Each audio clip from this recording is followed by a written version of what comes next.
Fatima of class 7 Rufada.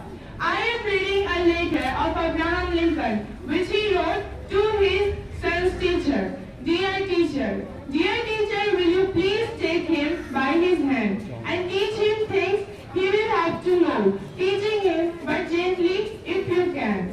Teach him that for every enemy there is a friend. He will have to know that all men are not just, that all men are not true, but teach him also that for every scoundrel there is a hero, that for every crude politician there is a dedicated leader. Teach him if you can that 10 cents earned is far more value than $1 found.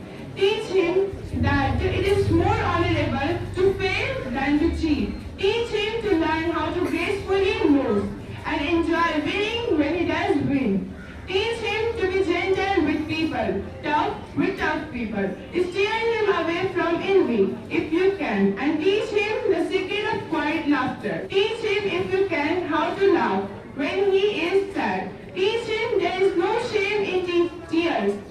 Teach him there can be glory in failure and despair in success. Teach him to scoff at cynics. Teach him, if you can, the wonders of book, but also give time to ponder the extreme mystery of birds in the sky, bees in the sun, and flowers on the green leaves. Teach him to have faith in his own ideas, even if everyone tells him they are wrong. Try to give my son the strength not to follow the crowd when everyone else is doing it. Teach him to listen to everyone, but teach him also to filter all that he hears on a screen of truth and take only the good that comes through. Teach him to sell his talents and break to the highest bidder, but never to put a price tag on his heart and soul. Let him have the courage to be impatient.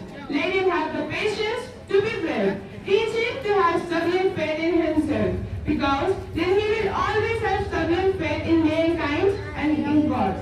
This is the oral teacher, but see what best you can do. Thanks.